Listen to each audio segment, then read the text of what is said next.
I wanted to eat while I'm here. I'm a little bit in the rocks, so one will disturb us. Are you ready? So just look at the sea, listen to me, and relax. Far out in the wide sea, where the water is blue as the loveliest cornflower and clear as the purest crystal, where it is so deep that very, very many church towers must be heaped one upon another in order to reach from the lowest depth to the surface above, dwell the mer people. Now, you must not imagine that there is nothing but sand below the water. No, indeed, far from it. Trees and plants of wondrous beauty grow there, whose stems and leaves are so light that they are waved to and fro by the slightest motion of the water, almost as if they were living beings. Fishes, great and small, glide in and out among the branches, just as birds fly about among our trees. Where the water is deepest stands the palace of the Mer King. The walls of this palace are of coral, and the high pointed windows are of amber. The roof, however, is composed of mussel shells, which, as the billows pass over them, are continually opening and shutting. This looks exceedingly pretty, especially as each of these mussel shells contains a number of bright, glittering pearls, one only of which will be the most costly ornament in the diadem of a king in the upper world. The Mer King, who lived in this palace, had been for many years a widower. His old mother managed the household affairs for him. She was, on the whole, a sensible sort of a lady, although extremely proud of her high birth and station, on which account she wore 12 oysters on her tail, whilst the other inhabitants of the sea, even those of distinction, were allowed only 6. In every other respect, she merited unlimited praise, especially for the affection she showed to the 6 little princesses, her granddaughters. These were all very beautiful children. The youngest was, however, the most lovely.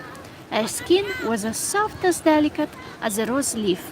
Her eyes were of as deep a blue as the sea, but like all other mermaids, she had no feet. Her body ended in a tail like that of a fish. The whole day long, the children used to play in the spacious apartments of the palace, where beautiful flowers grew out of the walls on all sides around them. When the great under windows were opened, fishes would swim into these apartments as swallows fly into our rooms. But the fishes were bolder than the swallows. They swam straight up to the little princesses, ate from their hands, and allowed themselves to be caressed. In front of the palace, there was a large garden, full of fiery red and dark blue trees, whose fruit glittered like gold, and whose flowers resembled a bright, burning sun.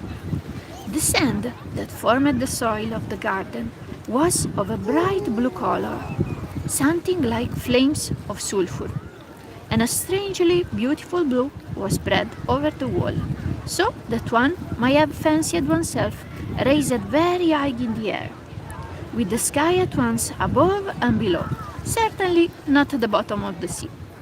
When the waters were quite still, the sun might be seen looking like a purple flower. Out of whose cup streamed forth the light of the world. Each of the little princesses had her own plot in the garden, where she might plant and sow at her pleasure.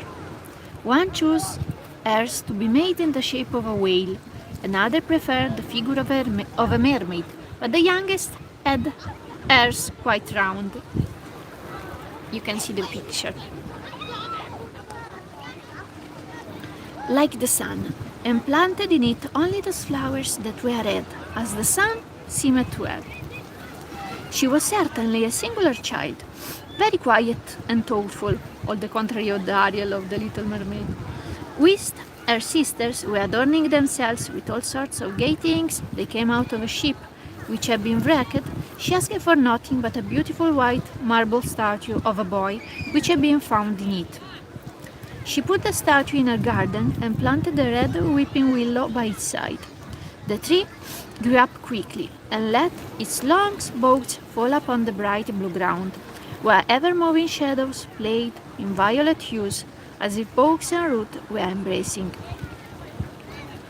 Nothing pleased the little princess more than to hear about the world of human beings living above the sea.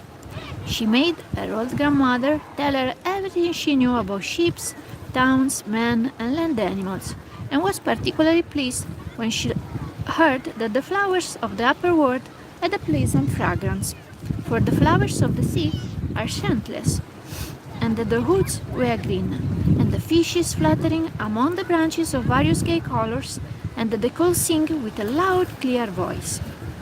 The old lady meant birds, but she called them fishes, because her grandchildren, having never seen a bird, would not otherwise have understood her. When you have attained your 15th year, added she, you will be permitted to rise to the surface of the sea. You will then sit by moonlight in the clefts of the rocks, see the ships sail by, and learn to distinguish towns and men. The next year, the eldest of the sisters reached this happy age, but the others, alas! The second sister was a year younger than the eldest, the third a year younger than the second, and so on. The youngest has still 5 whole years to wait till that joyful time shall come, when she also might rise to the surface of the water and see what was going on in the upper world.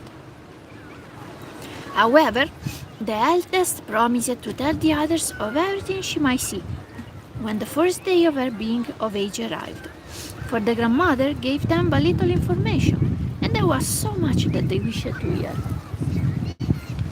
But none of all the sisters longed so ardently for the day when she should be released from childish restraint as the youngest, she who had longest to wait and was so quiet and thoughtful.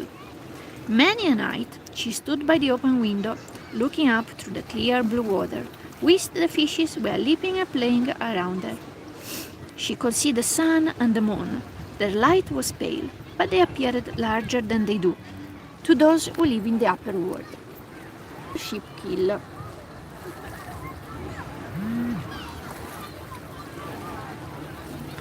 The day and now arrived when the eldest princess had attained her 15th year, and was therefore allowed to rise up to the surface of the sea. When she returned, she had 1,000 things to relate. Her chief pleasure had been to sit upon a sandbank in the moonlight, looking at the large town which lay on the coast, where lights were beaming like stars, and where music was playing. She had heard the distant noise of men and carriages. She had seen the high church towers and listened to the ringing of the bells, and just because she could not go there, she longed the more after all these things. How attentively did her youngest sister listen to her words, and when she next stood at night time by her open window, gazing upward through the blue waters, she talked so intensely of the great noisy city that she fancied she could hear the church bells ringing. Next year, the second sister received permission to swim wherever she pleased. She rose to the surface of the sea, just when the sun was setting, and this sight so delighted her that she declared it to be more beautiful than anything else she had seen above the waters. "The whole sky seemed tinged with gold," says she, "and it is impossible for me to describe to you the beauty of the clouds. Now red, now violet, they glided over me, but still more swiftly flew over the water a flock of white swans, just where the sun was descending. I looked after them, but the sun disappeared, and the bright rosy light on the surface of the sea and on the edges of the clouds was gradually extinguished." It was now time for the third sister to visit the upper world. She was the boldest of the 6, and ventured up a river. On its shores she saw green hills covered with woods and vineyards, from among which arose houses and castles.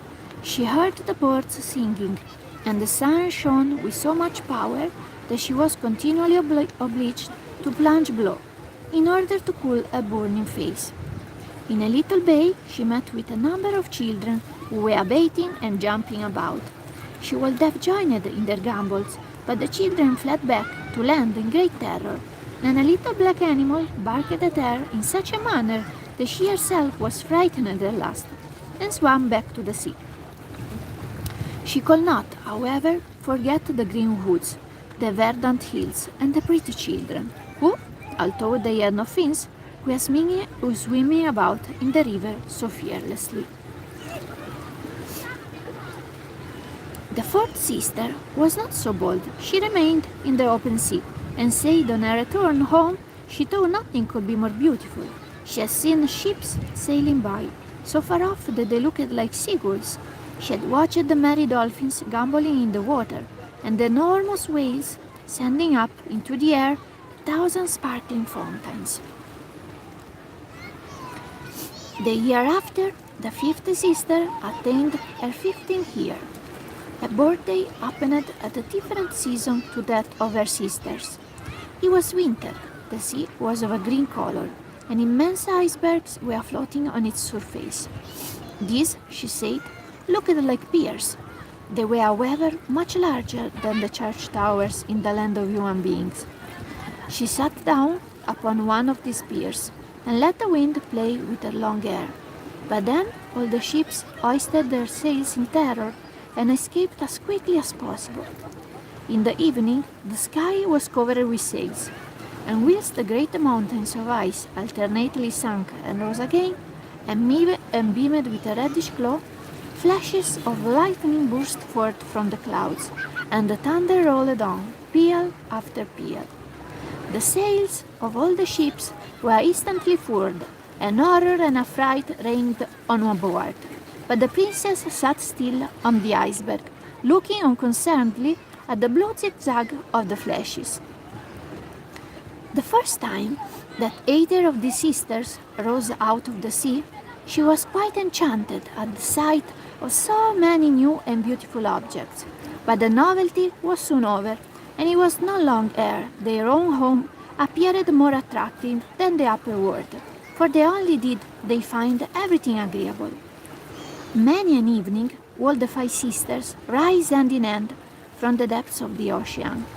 Their voices were far sweeter than any human voice, and when a storm was coming on, they would swim in front of the ships and sing, oh, how sweetly did they sing, describing the happiness of those who lived at the bottom of the sea, and entreating the sailors not to be afraid, but to come down to them. The mariners, however, did not understand their words. They fancied the song was only the whistling of the wind, and thus they lost the hidden glories of the sea. For if the ships were wrecked, all on board were drowned, and none but dead men ever entered the Mer King's palace. Whilst the sisters were swimming at evening time, the youngest would remain motionless and alone in her father's palace, looking up after them.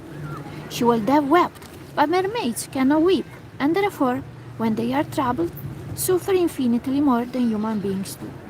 Oh, if I were but 15, sighed she, I know that I should love the upper world and its inhabitants so much. At last, the time she had so longed for arrived. Well, now it is your turn, said the grandmother. Come here, that I may adorn you like your sister. And she wound around her hair a wreath of white lilies, whose every petal was the half of a pearl, and then commanded 8 large oysters to fasten themselves to the princess' tail, in token of her high rank. But that is so very uncomfortable, said the little princess. One must not mind the slight inconveniences when one wishes to look well, said the old lady. How willingly would the princess have given up all this splendor, and exchanged her heavy crown for the red flowers of her garden, which were so much more becoming to her. But she dared not to do so. "Farewell," said she, and she rose from the sea, light as a flake of foam. When, for the first time in her life, she appeared on the surface of the water, the sun had just sunk below the horizon. The clouds were beaming with bright golden and rosy hues. The evening star was shining in the pale western sky. The air was mild and refreshing, and the sea as smooth as a looking glass. A large ship with 3 masts lay on the still waters. One sail only was unfurled, but not a breath was steering, and the sailors were quietly seated on the cordage and ladders of the vessel. Music and song resounded from the deck, and after it grew dark, hundreds of lamps all on a sudden burst forth into light, whilst innumerable flags were fluttering overhead. The little mermaid swam close up to the captain's cabin, and every now and then, when the ship was raised by the motion of the water, she would look through the clear window panes. She saw within many richly dressed men. The handsomest among them was a young prince with large black eyes. He could not certainly be more than 16 years old, and it was in honor of his birthday that a grand festival was being celebrated. They will pass some people now. The crew were dancing on the deck, and when the young prince appeared among them, 100 rockets were sent up into the air, turning night into day, and so terrifying the little mermaid that for so many minutes she plunged beneath the water. However, she soon raised her little head again, and then it seemed as if all the stars were falling down upon her. Such a fiery shower she had never ever seen before. Never had she heard that man possessed such wonderful powers. Large suns revolved around her. Bright fishes swam in the air, and everything was reflected perfectly on the clear surface of the sea. It was so light in the ship that everything could be seen distinctly. Oh, how happy the young prince was! He shook hands with the sailors, laughed and jested with them, whilst sweet notes of music mingled with the silence of night. It was now late, but the little mermaid could not tear herself away from the ship and the handsome young prince. She remained looking through the cabin window, rocked to and fro by the waves. There was a foaming and fermentation in the depths beneath, and the ship began to move on faster. The sails were spread, the waves rose high, thick clouds gathered over the sky, and the noise of distant thunder was heard. The sailors perceived that a storm was coming on, so they again furled the sails. The great vessel was tossed about on the tempestuous ocean like a light boat, and the waves rose to an immense height, towering over the ship, which alternately sank beneath and rose above them. To the little mermaid, this seemed most delightful, but the ship's crew talked very differently. The vessel cracked, the stout masts bent under the violence of the billows, the waters rushed in. For a minute, the ship tottered to and fro. Then the mainmast broke, as if it had been a reed. The ship turned over and was filled with water. The little mermaid now perceived that the crew was in danger, for she herself was forced to beware of the beams and splinters torn from the vessel and floating about on the waves. But at the same time, it became pitch dark so that she could not distinguish anything. Presently, however, a dreadful flash of lightning disclosed to her the wall of the wreck. Her eyes saw the young prince. The same instant, the ship sank to the bottom. At first, she was delighted, thinking that the prince must now come to her adobe. But she soon remembered that men cannot live in water, and that therefore, if the prince ever entered their palace, he will be as a corpse. Die! No, he must not die! She swam through the fragments with which the water was through regardless of the danger she was incurring, and at last found the prince all but exhausted, and with great difficulty keeping his head above water. She had already closed his eyes. He had already closed his eyes, and must inevitably have been drowned, and not the little mermaid come to his rescue. She seized hold of him and kept him above water, suffering the current to bear them on together. Towards morning the storm was hushed. No trace, however, remained of the ship. The sun rose like fire out of the sea. His beams seemed to restore color to the prince's cheeks, but his eyes were still closed. The mermaid kissed his high forehead and stroked his wet hair away from his face. He looked like the marble statue in her garden. She kissed him again and wished most fervently that he might recover. She now saw the dry land with its mountains glittering with snow. A green wood extended along the coast, and at the entrance of the wood stood a chapel or convent. She could not be sure which. Citron and lemon trees grew in the garden adjoining it. An avenue of tall palm trees led up to the door. The sea here formed a little bay, in which the water was quite smooth but very deep, and under the cliffs there were dry, firm sands. Hither swam the little mermaid with the seemingly dead prince. She laid him upon the warm sand, and took care to place his head high and to turn his face to the sun. The bells began to ring in the large white building which stood before her, and a number of young girls came out to walk in the garden. The mermaid went away from the shore, hid herself behind some stones, covered her head with foam so that her little face could not be seen, and watched the prince with unremitting attention. It was not long before one of the young girls approached. She seemed quite frightened at finding the prince in this state, apparently dead. Soon, however, she recovered herself and ran back to call her sisters. The little mermaid saw that the prince revived, and that all around smiled kindly and joyfully upon him. For her, however, he looked not, he knew not that it was she who had saved him, and when the prince was taken into the house, she felt so sad that she immediately plunged beneath the water and returned to her father's palace. If she had been before quiet and thoughtful, she now grew still more so. Her sisters asked her what she had seen in the upper world, but she made no answer. Many an evening she rose to the place where she had left the prince. She saw the snow on the mountains melt, the fruits in the garden ripen and gathered, but the prince she never saw. So she always returned sorrowfully to her subterranean abode. Her only pleasure was to sit in her little garden, gazing on the beautiful statue, so like the prince. She cared no longer for her flowers.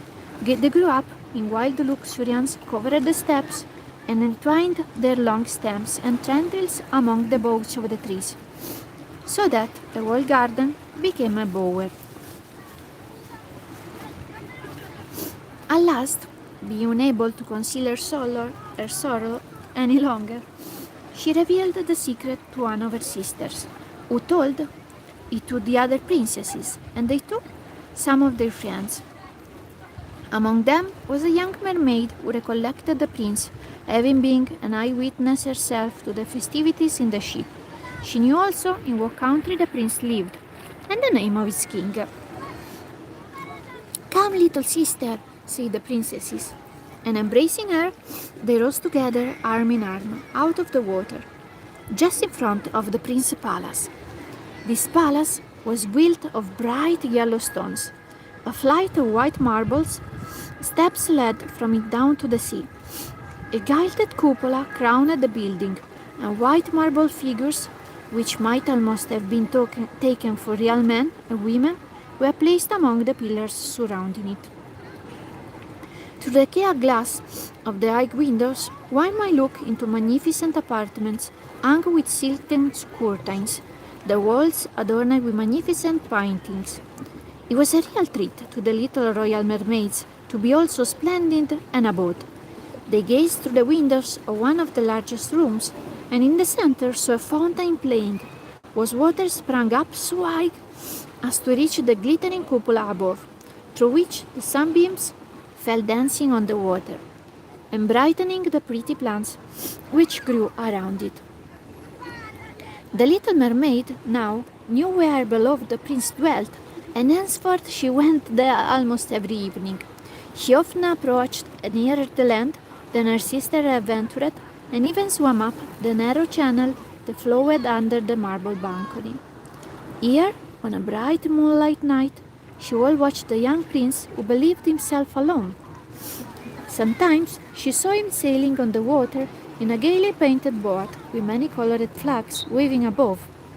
She would then hide among the green reeds which grew on the banks, listening to his voice, and if anyone in the boat noticed the rustling of her long silver tail, which was caught now and then by the light breeze, they only fancied it was as one flapping his wings. Many a night, when the fishermen were casting their nets by the beacon light, she heard them talking of the prince, and relating the noble action he had performed. She was then so happy, thinking how she had saved his life when struggling with the waves, and remembering how his head had rested on her bosom, and how she had kissed him when he knew nothing of it, and could never ever dream of such a thing. Human beings became more and more dear to her every day. She wished that she were one of them. Their world seemed to her much larger than that of the merman people. They could fly over the ocean in their ships, as well as climb to the summits of those high mountains that rose above the clouds, and their wooded domains extended much farther than the mermaid's eye could penetrate. There were many things that she wished to hear explained, but her sisters could not give her any satisfactory answer. She was again obliged to have recourse to the old Queen Mother, who knew a great deal about the upper world, which she used to call the country above the sea. "Do men, when they are not drowned, live forever?" she asked one day. "Do they not die as we do, who live at the bottom of the sea?" "Yes," was the grandmother's reply. "They must die like us, and their life is much shorter than ours.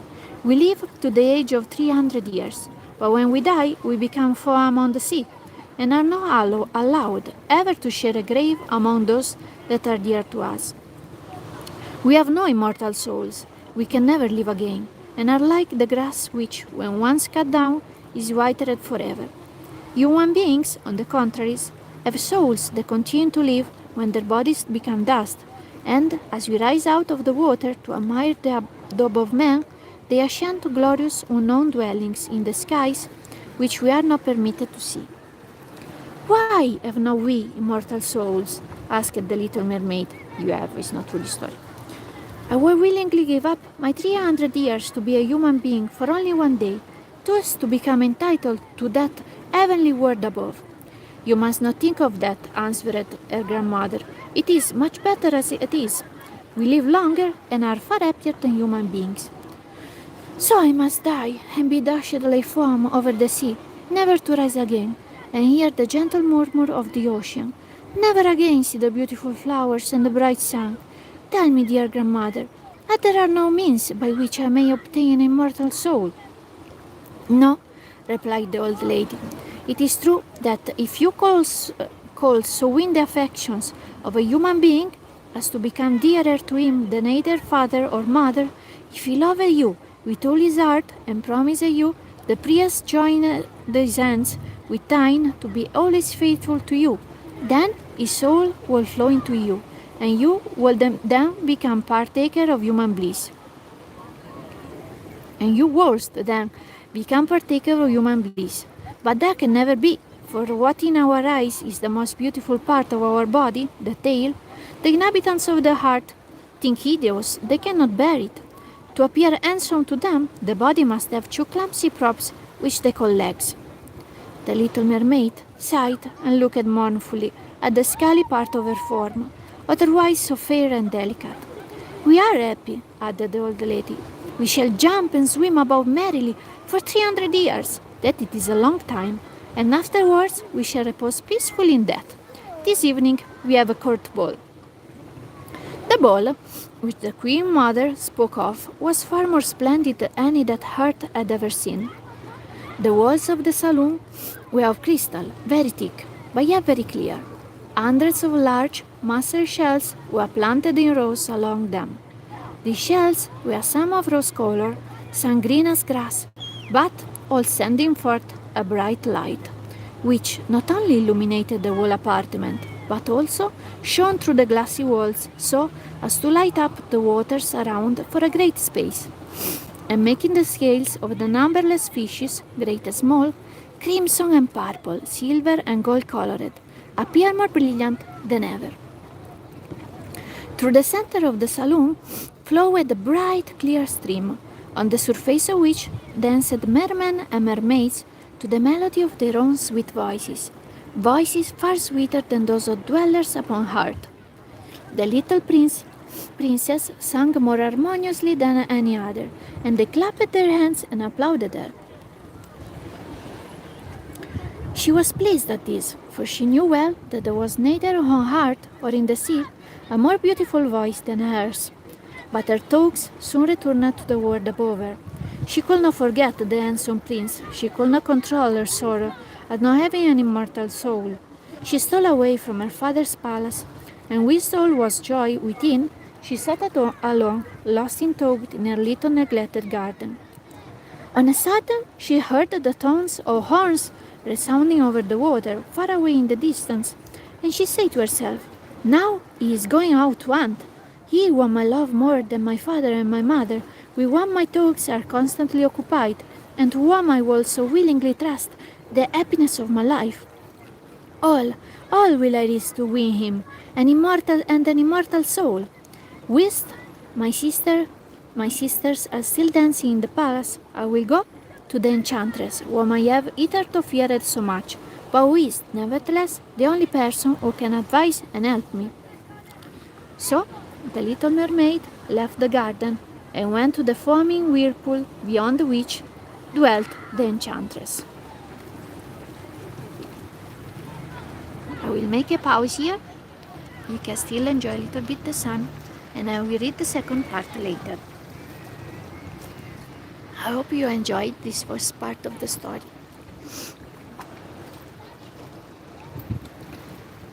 The sea today is really enchanting.